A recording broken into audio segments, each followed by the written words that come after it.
I'm fascinated by this panel because I love seeing the synergy between the three of you all and how you all have been able to create this initiative that deals with a major crisis that we have, and that's employment. Brian, talk a little bit about how this came to be. And hopefully you feel a little bit more than synergy when it's all said and done today, because this is a friendship, a partnership that I think has grown very deep roots. And from our perspective, this really started out with humility. And what I mean by that is that as an organization, we have a huge vested interest in local communities. And so we're always looking for opportunities for us to engage and to impact health and healthcare. And for those of you that may be not aware, 80% of health is informed by social and environmental circumstances. So if you're serious about healthcare, you've got to be serious about what's happening in households and on streets and neighborhoods all across your community. And we had an idea based on what we saw as an opportunity in West Baltimore. And we've got a fabulous group of people that went through an entire planning process. And as they neared the end of that, the question that I asked was, well, have we asked the community? And the answer was no. And I said, well, let's go ask the community. And we were fortunate. Dr. Jenkins hosted us at Coppin State University. Joe and his team were there, as well as a number of community representatives.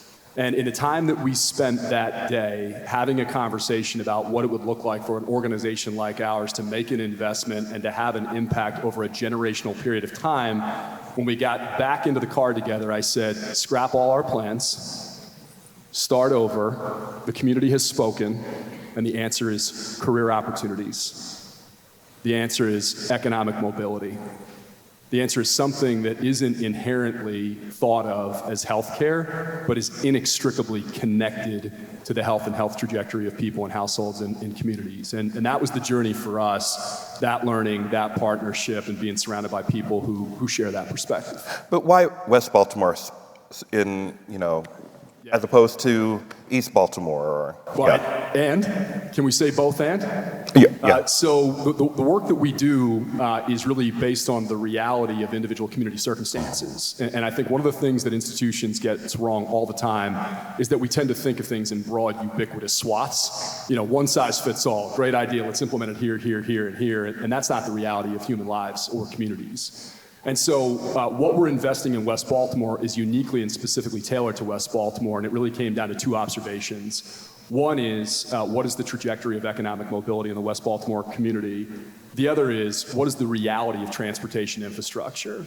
And if you want to know a fact that you should not forget, none of us have a right to forget, if you live in West Baltimore and you own a car and you want to get access to 100% of the jobs that exist within a 1-hour commute, fantastic, you're in luck, you can get to 100% of those opportunities. If you are in West Baltimore and you rely on public transportation, you have access to 10% of the same opportunities. And so anybody here that thinks about this idea of bootstrapping, thinks about this idea of people in communities activating, when you remove 90% of the opportunities, that's not real. And so we said, well, we can do two things. We can advocate for transportation infrastructure, equitable transportation infrastructure, but roads and rails take years to fund, to design, to implement. And we said, well, what can we do now, right now?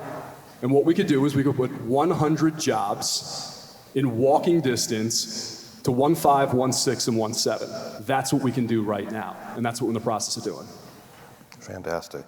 How did Coppin get involved? Yeah, absolutely. Yeah, thank you. So, again, Coppin got involved simply because of what Brian is talking about now. You're talking about two anchor, well-respected institutions that are committed to accessibility, affordability, and opportunity. And so when you talk about economic upward mobility, that's at the core of who we are at Coppin State University. I mean, we've been doing this for 125 years. And so when we had that conversation, it was about how can we look at improving the human condition and what is that going to take? So we know what the actual mission and the values are of Care First. And sitting down with Coppin, saying, listen, we can provide the foundation, the actual pathways, and the wraparound supports to make these things happen. And we opened up the first cohort, I think it was November of 23. And so that started that path to 100 people changing their lives. When you talk about transformation, that's how this got started, because you have two organizations who are committed to that. And just in case people don't understand, it's a 10 to 12 week program, is that correct? 12 week? It's about 12 weeks, depending upon the cohort and depending upon the types of careers that we're launching from that cohort. And then you're giving people job training, correct? This is really where I would say we've got to make sure Joe jumps in here, because it's a critical part that the services and supports that Center for Urban Families offers. So yes, we are helping to provide technical skill sets to launch people's careers, but Joe's team is really providing the wrapper around the entire experience to ensure people are successful. And we're going to get to that in just one second, but then I just want them to know, so after the 12 weeks, people are ready for employment, is that right? People are employed. People are employed. And so the idea is that as we recruit in the community, we bring people into a cohort and we prepare them not just with skill sets, but also with the supports and services required to allow them to graduate. And so far, we've had 100% graduation from each of our cohorts. Just wrapped another cohort, I think, 2 weeks ago, and are in the process now of training community health workers who will be in the community supporting and serving the community. That at the end of that journey, a few things are true. One is they've got the skills to perform the job that they've been trained for. Two is they are guaranteed to have a job at our organization. And so there is a career trajectory at the end of that destination with an above living wage opportunity for income, with full benefits, with services and supports like tuition reimbursement at fine institutions like Coppin State University and beyond.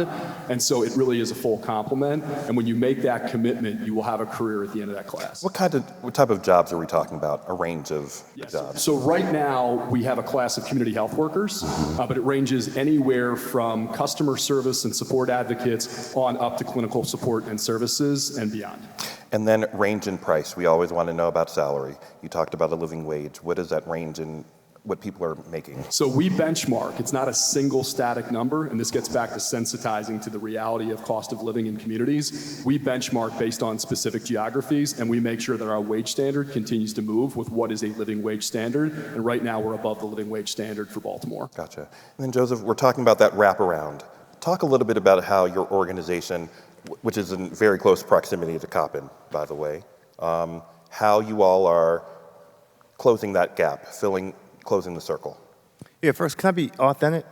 Yeah. First of all, I was a skeptic, right? We're in West Baltimore. We're in the zip codes where the largest percentage of people released from incarceration come back to, right? And the 7 and 5 contiguous zip codes surrounding where Coppin and the Center for Urban Families is located. We're located on Monroe Street, right down from Mondawmin Mall. There are 8,000 individuals who owe an aggregate of $120 million in back child support. Right?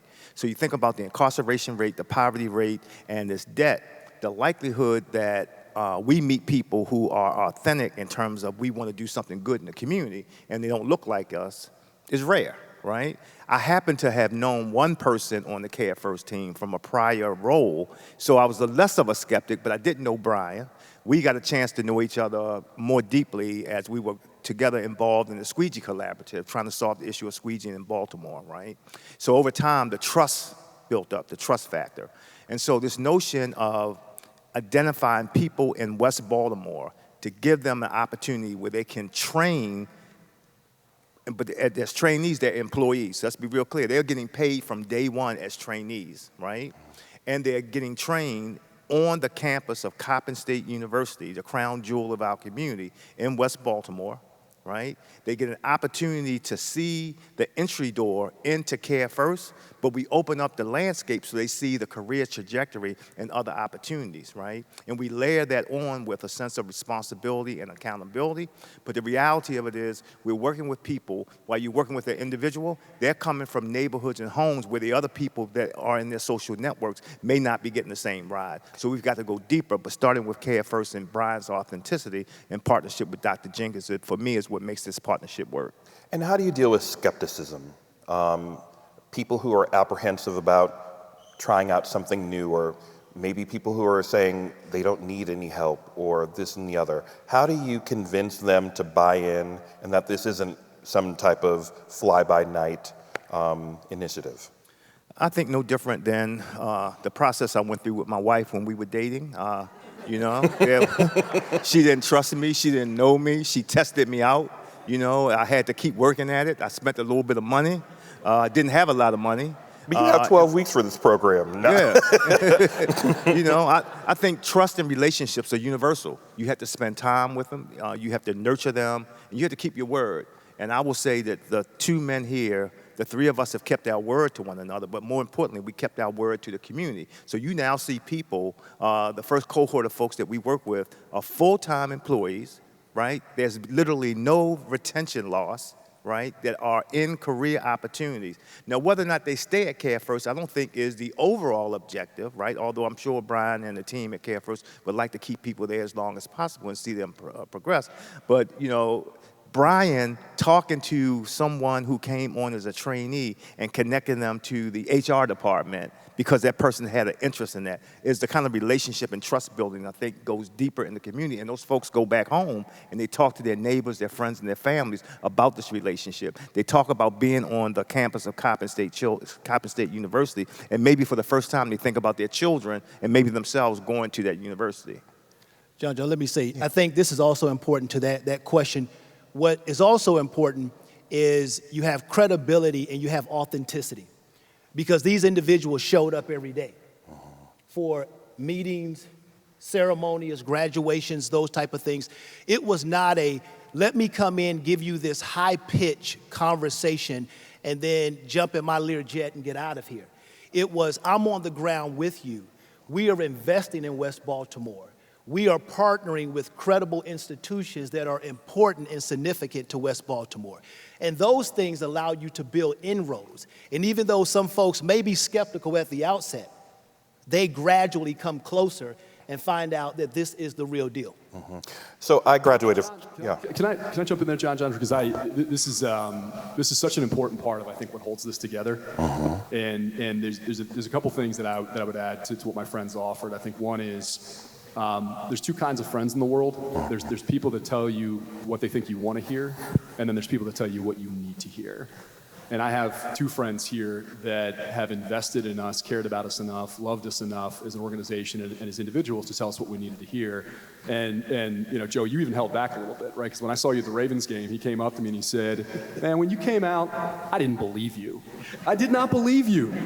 And I said, look, that's honest. And I appreciate that, right? And there's nothing in the history that we have, because we didn't have that history, right? That would have suggested that what we were talking about and the way that we were describing it was believable. But I would say at the end of the day, for people and institutions, people believe where you spend your time and who you spend your time with and where you spend your money. This is not performative. This cannot be. The impact that we want to have, the effect that we want to make in local communities has got to be an investment of both time and resources and consistency over generations. We didn't arrive here in a minute. It's going to take us more than a minute to move in a different and better direction. And you got to go with people that believe in you and care enough about you to be honest with you. And I've been incredibly grateful to these two. There's one thing that you could do right now to go deeper in this relationship around trust. If you would look at John's hair, Dr. Jenkins' hair, and my hair, if you would match it right now, right, we could go deeper. I'm chasing fast. But John, I will say this. I think that what you see here is a model that can be replicated in various places. I think people can look at this. You talked about why the West Side, why not the East Side, and so on and so forth. Because the West Side is simply the best side. And because we know that if we can do it there, we can scale up and do it anywhere, right? And so to me, that is very significant. And that's just one of the many reasons why this partnership and what we're doing is so important, because again, it's about improving the human condition. It's about elevating that human ecosystem and putting people in a better situation where their lives are better and we have generational change. And that, to me, is immeasurable.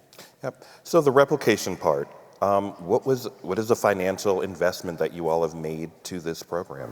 Yeah, so this is a multi-million-dollar, multi-year investment, and what I would suggest for organizations that employ and that are working to earn the right to serve people in communities, you've got to think differently about your business and your structure, right? This cannot be something that you do off the side of your desk. You've got to make it part of your core operations and your core operational focus. It's the only way that it'll survive in a large institution and transcend individual leaders as they come and go.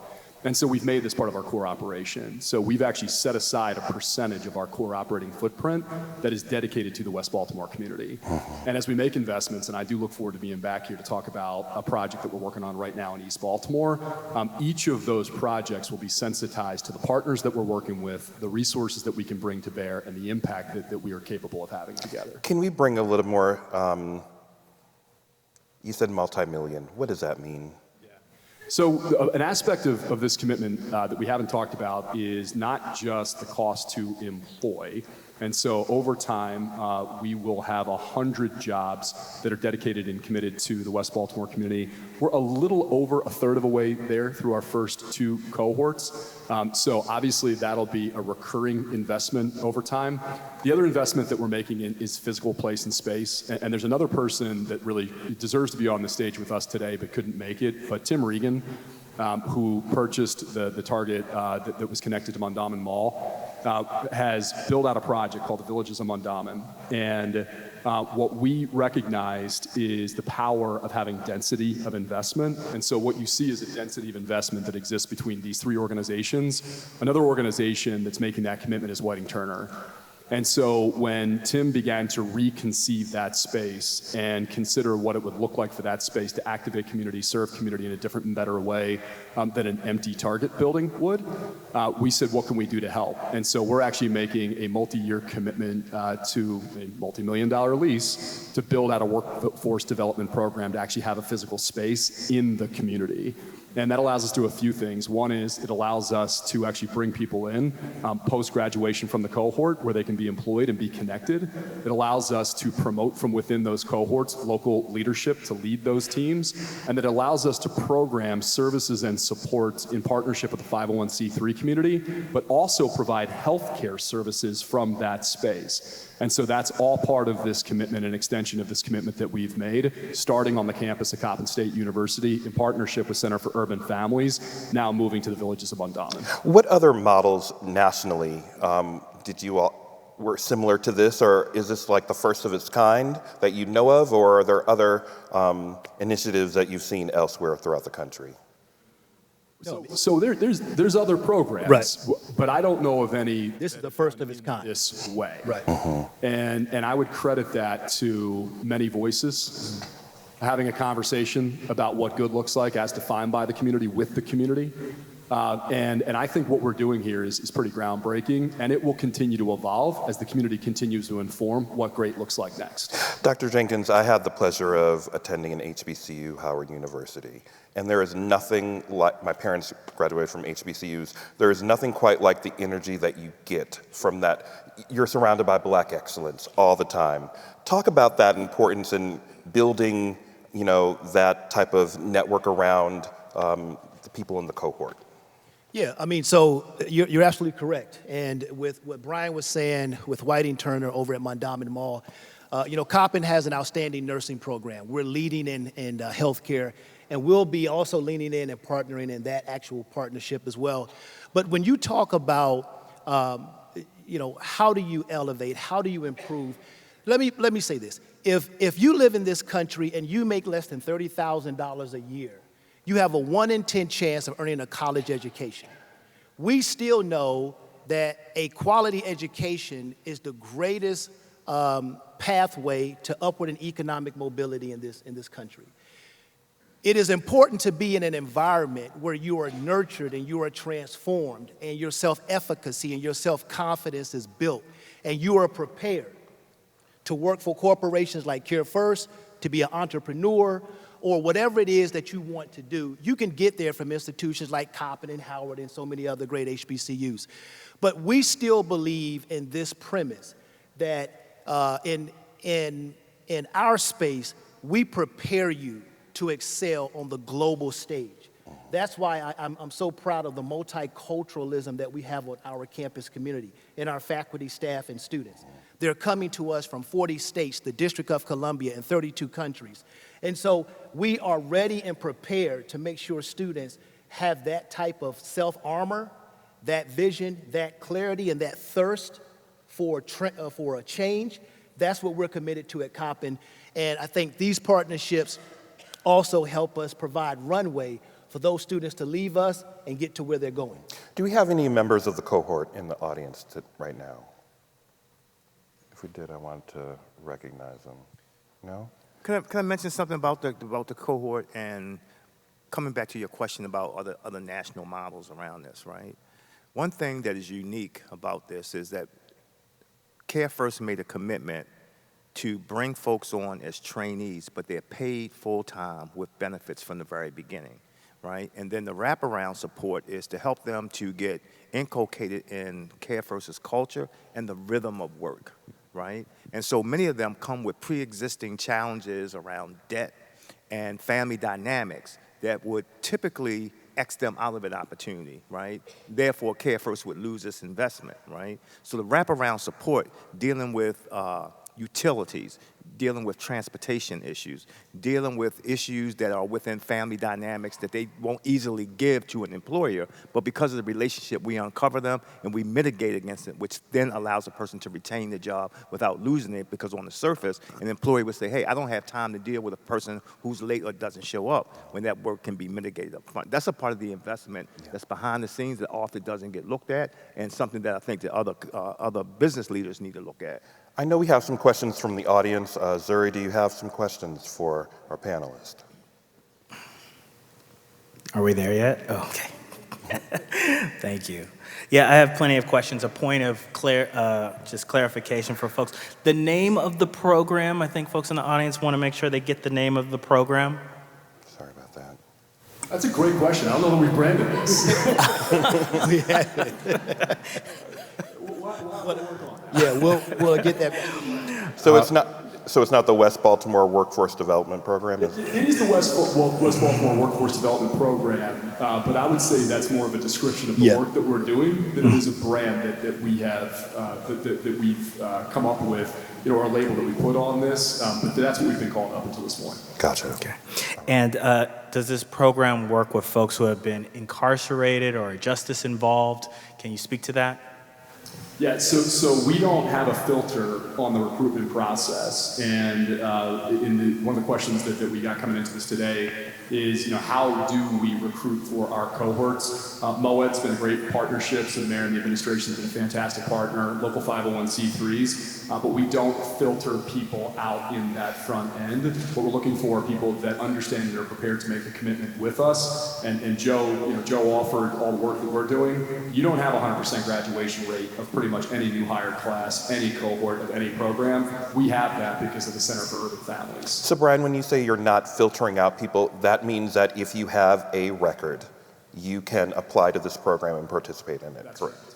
I think the other side of that equation, recognizing the oversaturation of people who have criminal justice exposure in those zip codes, is the fact that we work in partnership with the Maryland Volunteer Lawyer Service to do expungements so that we can create more opportunities for people to get a record clean and make them eligible for more career opportunities in different sectors. Fantastic. This question comes from Karen York. She's the president and CEO of Baltimore Corp.